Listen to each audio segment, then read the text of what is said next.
Assalamualaikum warahmatullahi wabarakatuh.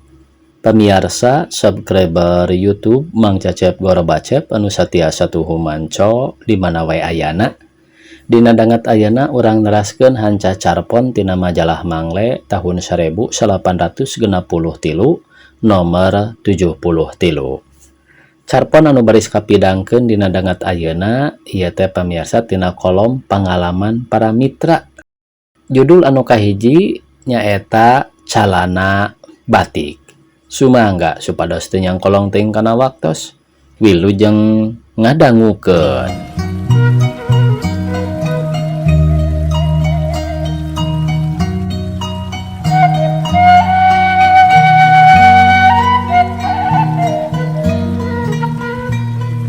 Keur kuring leutik keneh di kampung kuring ilahar lalaki sok make calana batik, baju kampret tina kaci capuhun, ari rangkapna baju kaos anu dadana dicowak make kancing, leungeunna panjang nolol ngaliwatan leungeun baju, ngahaja baju kampret teh makena tara dikancingkeun supaya rangkep teh, baju kaos jeung beuber kulit katembong, make ikat barang-bang semplak atawa porteng.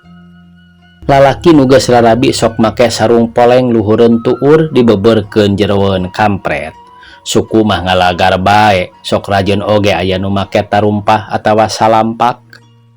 Kawasna rarasaanana teh asa ginding gandang pisan, diikat porteng batik sisi, kampret bodas bersih meunang ngistrika, calana batik parang rusak, samping gerusan poleng camat Ndogermak. Tarumpah karukut buatan Cianjur. Angkat ngagandeang ka pasar diiringkeun ku garwa nu anggoanana kabaya batis locis, sinjang batik pangselen atanapi manteron sasawit jeung karembongna, bilung malang ngajingjing jamir keur wadah balanjaan. Geus biasa budak sok hayang nurutan kolot, boh tingkah laku, boh pakean. Kuring oge harita sok ngaeh bae ka kolot hayang calana batik. Cek indung teh, tacan pantes maneh mah da leutik keneh, tapi lamun nae ka kelas 3 mah heug bae engke dipangmelikeun. Sanggeus kuring nae kelas, kahayang teh ku indung dicumponan, dipangnyeunkeun hiji sewang jeung lanceuk kuring, batikna rereng pingping simet, kacida atohna boga calana batik, unggal poe dipake ka sakola. Pakaian kuring ka sakola mun ayeuna mah meureun matak hayang seuri. Dibendo jeunan sorangan, baju tutup gidril, beuheungna geus dekil da arang diseuseuh. Samping sarung batik, ari rangkepna calana batik teh. Ari lempang di jalan mah samping teh sok dikewer ameh tembong calana batikna. Nyeta-nyeta kolot, ngan lamun keur di sakola mah sok biasa bae samping teh digemrengkeun. Budak leutik dibendo di samping ngagendeyeh teu beda bae jeung ibu pare. Pernahna sakola kuring teh rada jauh ti imah. Dina hiji mangsa kuring rada kaberangan teu kaburu ka cai-cai acan ngan ukur si beungeut dangdan oge gurung gusuh. Lantaran teu kaburu sarapan, di jalan kuring meuli wuduk heula 3 peser make sambel lada pisan. Ari miniang kaubar ladana meuli bubur lembu sasen. Nah, sanggeus jajan teh dadak sakala beuteung ngusial hayang kacai meuni pangseng pisan, mangkaning ka sakola rada anggang keneh. Kuring gagancangan leumpang ngabig-brig setengah lumpat.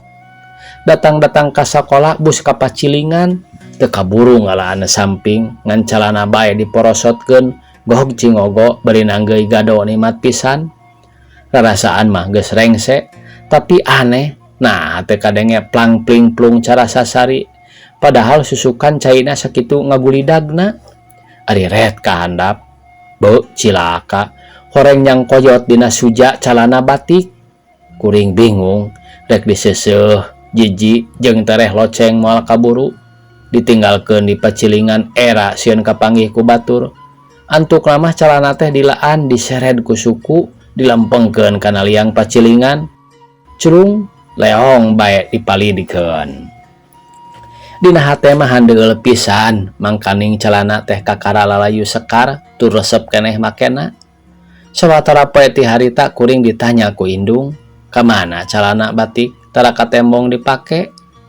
Ceuk kuring ngajawab, "Palidkeun ngojay di walungan, caina tari kabawa ka leuwih nu jero." Henteu dibalakakeun ku kuring yen calana batik teh palidna mawa momot darada era. Tama cenah ya pamiarsa. Ye kintunan Bapa Oma nata di Reja Jalan Cipaganti 118 Bandung. Judul anu saterasna nyaeta Si Horeng Teh. Ari ingat kana pangalaman kuring sok hayang seuri, kumaha teh rek kitu tuda. Waktu kuring mangkat balik teh hahadean jeung hiji randa ngora anu kakara 15 poe mah ayana di lembur kuring. Saliwatan memang teh siga-siga randa da puguh ngora keneh pisan. Ti imah kuring ka imah si jangkung koneng teh rada jauh, aya meureun setengah kilometer mah. Dina hiji poe kuring ngahaja nganjang ka imahna, malah ngajak babaturan anu geus rea pangalamanana dina bab eta. Eta babaturan teh duda anyar mana diajak ge rek di guruan ngalamar sajabati batur ludeung teh. Barang datang kanu dijugjug kuring pupuntenan. Nah atuh ari bray pantona muka, ari goloplak tukangan kuring aya nu ngagoprak, ari dilieuk sing horeng batur nu nganteur teh lumpat dibelaan ngadupak pager, tuluy kaluar lumpat sakalumpat lampet. Ari kuring eukeur mah nganjang kakara heug nu diandalkeun kalah ka jicir, atuh poho dina naon barabat bae ngudag babaturan teh bisi aya naon-naon. Barang geus kasusul ceuk kuring bari nyentak, "Kunaon si laing teh teu puguh-puguh make titik-titik?" Babaturan hariweus we siga nu sieuneun. Bedoel sia geus teh nyaho eta teh popotongan dewek. Sanajan kuring bogoh ge ka eta nyiranda lantaran solider ka batur saperjuangan, jadi tuluy teu tulus. Tamat deui ya pamiarsa. Ieu kintunan Bapak Dudu S Pasar Cipanas Pacet. Judul anu saterasna nyaeta Khasiat Batu Paneker. Ieu mah kajadian saenyana bisi panasaran mah pek bae tanyakeun ka aki kuring anu ayeuna mah geus rayah royoh kundang iteuk. Kawantu yuswana oge geus 88 tahun. Tapi ari kajadianana mah baheula zaman aya keneh begal. Aki teh digawena di perusahaan perkebunan, kitulah bagian keuangan muncul urang mah. Ari antara eta perkebunan jeung kas nagara tuwudu rada jauh, aya kana 20 kilona. Mangka eta teh kudu disorang ku lempang, katambah alam harita mah jalan-jalan teh teu rame kawas kiwari. Dinu Suni biasa sok aya begal. Kacarita aki dina waktu anu geus maranti indit ka kota rek nyokot duit dibaturan ku Ki Jahiam. Sareresna uras-urus soal duit, aki kaburu keneh balanja keur ngirim nu di lembur.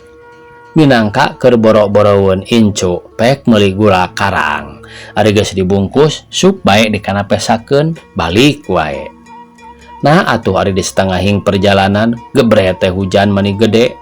Kabeneran aki jeung Ki Jahiam manggih keur tempat ngiuhan. Hujan teh mata kesel nu ngadaguan, lila karaat. Raat-raat geus rada burit, tuluy bae arindit deui. Puguh wae lo barisina lempang burit mah, tapi aki jeung Ki Jahiam maksa bae tina lantaran dines teh. Aki barang datang ka tempat anu biasana sok kacarita aya begal, geus carincing bae. Nah atuh beteu kanyahoan anak torojol teh begal genepan, nyoren bedog panjang meni nyalu lagrang. "Beduol itu begal," cek aki kaki Jahiam. Najan geus taki-taki tita tadi ge ari dina empro nama wah nyamatak samara cabak. Aki-aki capacipi teu dihaja karebak kana batu paneker. Ari begal geus rada deukeut, cekes bae aki neker. Tapi lapur teu daekeun hurung, teu nyaho meureun kawulna kahujanan tadi. Bari hayoh neker aki kuku lutus. Aram jadah batu paneker teh teu daek hurung, sugan hayang dihakaan ku aing. Remus wae batu paneker teh di dahar. Tah ieu mah ngeunah deuleu. Begal pohara bareng ngeunana. Tapi ka ngararandeg cek kapalana. Gedul, eta mah geuning lain jelema juri goris nyatuna ge batu paneker. Berutok wae bagal-bagal teh lalumpatan sionon. Naon sabenerna nu diremus teh? Gula karang alias gula batu. Tamat cenah pamiarsa. Ieu kintunan Dedi Sumaji B Pasir Muncang. Sakitu anu tiasa kapiatur. Wassalamualaikum warahmatullahi wabarakatuh.